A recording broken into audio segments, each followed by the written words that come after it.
Good afternoon, morning, where thou be. We are at week 20 of our continuing effort to read the Bible in a year chronologically. This is week May 14th through May 20th. And historically, we're basically around 2 Chronicles 5 to 2 Chronicles 9 in round numbers. But in addition, we're reading some of the Proverbs of Solomon because, of course, in our last week's reading, Solomon became the king of Israel. So we are at approximately 960 BC. That's the date that our editor has ascribed to this period. And the Temple of Solomon, the quite magical almost temple that Solomon had built, much of the design having been done by David, is now dedicated, or is being dedicated in our reading. And I would like to read a brief passage from our text. It's basically 2 Chronicles Verses 5, 6, right in there. When all the elders of Israel had arrived, the Levites took up the ark, and they brought up the ark and the tent of meeting and all the sacred furnishings in it.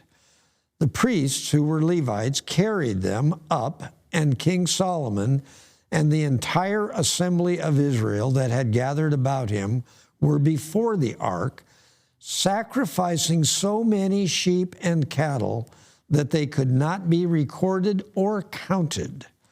The priests then brought the ark of the Lord's covenant to its place in the inner sanctuary of the temple, the most holy place, and put it beneath the wings of the cherubim.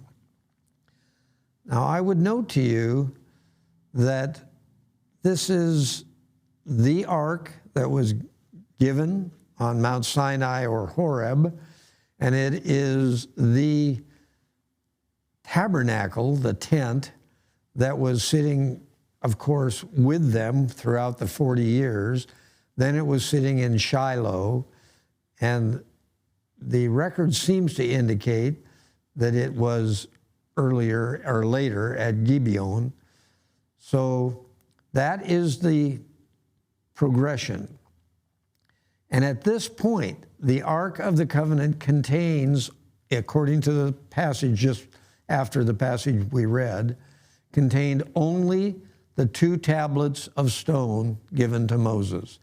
It did not contain the jar of manna. There is no Aaron's rod that budded, as far as we can tell. And the golden rats and tumors that were sent by the Philistines when the ark was captured, those too are not in the ark. Now, they, as far as we can tell, they were in a separate chest when the Philistines sent them. But the point is, there's nothing left but the stone tablets. About 45 years earlier, David had the ark brought from Kiriath Jearim, which is where it ended up when the cow carried or pulled in a wagon the ark away from the Philistines.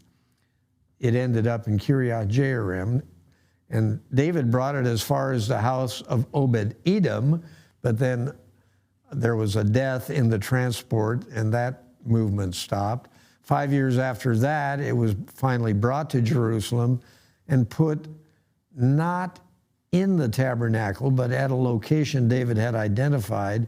And recall that at that point, the tabernacle itself, the tent of meeting, was in Gibeon, having been moved there from Shiloh.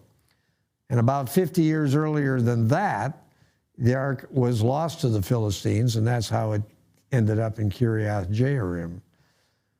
So Moses died, and the ark crossed the Jordan in about 1400 BC, so 350 years earlier than where we are today.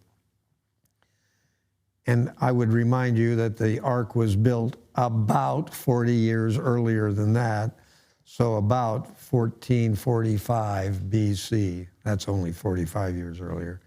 And we believe it was assembled at Sinai, at least I think that's where it was, also known as Horeb, and I think it was somewhat near the site of St. Catherine's, but others believe it was on the other side of the Gulf of Aqaba. But today, at this point in our reading, we know where it is. It's in the Temple of Solomon in about 960 BC. And I would note to you that once that ark or that dedication occurred, the passage I just read, the cloud and the glory of God filled the temple to such an extent that it actually prevented the priests from executing their duties. And I would also note to you that those uncountable sacrifices were consumed by the fire of God. And I think that's critical to the actual offering of these sacrifices. I mean, this would be a horrible mess were it not for God's fire consuming those sacrifices. And then I would note to you that Solomon's benediction in 1 Kings chapter 8, verse 55 says, "Praise be to the Lord who has given rest to his people Israel, just as he promised. Not one word has failed of all the good promises he gave." That's what Solomon said at the benediction. So then, let's note a few interesting details about Solomon's history at this point. He has married the Pharaoh's daughter and built a separate palace for her because he didn't want her in the sacred places. So I would just note to you, as I've said before, this Israel thing is now go to Egypt, retreat from Egypt, return to Egypt, come back from Egypt. So here we are, in a way, back to Egypt. He's married the Pharaoh's daughter, but she does live in Jerusalem. Then he's working with Hiram, the king of the Phoenicians, and he has built a navy. Solomon has built a navy, but it's all manned by the Phoenicians. And I would also note that Solomon's wisdom is well documented. We recall last week that he asked God for wisdom, and the visit by the Queen of Sheba seems to confirm that he was indeed wise in fact. And I would note to you that the Queen of Sheba, that location is commonly stated as being quite near Horeb or Mount Sinai or St. Catherine's Monastery. So with that, I would like to read another passage. This is, and now I'm now going to read several passages that are contained in Solomon's Proverbs. The passage I'm going to read is the first part of Proverbs chapter 8, verses 12 through about 14. This is if you will, a paean to wisdom, which Solomon was a firm believer in the power of wisdom. "I, wisdom, dwell together with prudence. I possess knowledge and discretion. I fear the Lord. To fear the Lord is to hate evil. I hate pride and arrogance, evil behavior and perverse speech. Counsel and sound judgment are mine. I have understanding and power." And I would note to you that this could equally well be said of Jesus. This is the description of Jesus as well. So I would propose to move on and read a passage from Proverbs 14, verse 26 and 7. "He who fears the Lord has a secure fortress, and for his children it will be a refuge. The fear of the Lord is a fountain of life, turning a man from the snares of death. The fear of the Lord teaches a man wisdom, and humility comes before honor. Again, I would note, wisdom is what brings the fear of the Lord, and the fear of the Lord brings wisdom. And then another passage in Proverbs 14, verse 12, if I can find it quickly, he says glibly. 14, verse 12. There is a way that seems right to a man, but in the end, it leads to death. And that's pretty much right. If we try to figure it out on our own, we're doomed. So then I would like to read Proverbs 16, verse 16.